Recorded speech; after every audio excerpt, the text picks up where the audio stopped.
August 15వ తేదీన Kakinada police parade మైదానంలో తలపెట్టిన స్వాతంత్ర దినోత్సవ వేడుకలను ఘనంగా నిర్వహించాలని జిల్లా కలెక్టర్ షాన్ మోహన్ అధికారులను ఆదేశించారు. స్వాతంత్ర దినోత్సవ వేడుకల నిర్వహణకు సంబంధించిన ఏర్పాట్లపై కలెక్టరేట్లో జిల్లా కలెక్టర్ షాన్ మోహన్, జిల్లా ఎస్పీ విక్రాంత్ పాటిల్ వివిధ శాఖల జిల్లా స్థాయి అధికారులతో సమీక్షా సమావేశం నిర్వహించి అధికారులకు పలు అంశాలపై దిశానిర్దేశం చేశారు.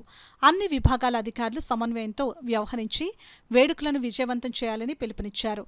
రాష్ట్ర ఉప ముఖ్యమంత్రి వర్యుల చేతుల మీదుగా పతాక ఆవిష్కరణ జరుగుతుందని జిల్లా కలెక్టర్ స్పష్టం చేశారు. సమావేశంలో DFO S Bharani, Kakinada municipal corporation commissioner Bhavana, జిల్లా రెవెన్యూ అధికారి డాక్టర్ డి తిప్పేనాయక్, వివిధ శాఖల జిల్లా స్థాయి అధికారులు తదితరులు పాల్గొన్నారు. మీ యాక్టివిటీస్ లో కొంత క్రౌడ్ ఎక్స్పెక్ట్ చేస్తే ఎలా ఉండాలో ఆలోచించుకొని చేయాలి. అంటే ఫర్ ఎగ్జాంపుల్ ఫైర్, సో మనకి క్రౌడ్ ఉందంటే మేబీ ఎంట్రీ ఒక చోటు నుంచి ఎగ్జిట్ ఒక నుంచి పెట్టాలి, ఒకే చోటు నుంచి ఉంటారు. Then of course RMP barricading ఉంటుంది.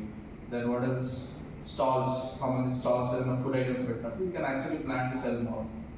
ఎవరు డిఆర్ఏ స్టాల్స్ సెల్లింగ్ పెడితే అమ్మా, సేల్స్ పెడితే I'm just telling you, just expect some crowd.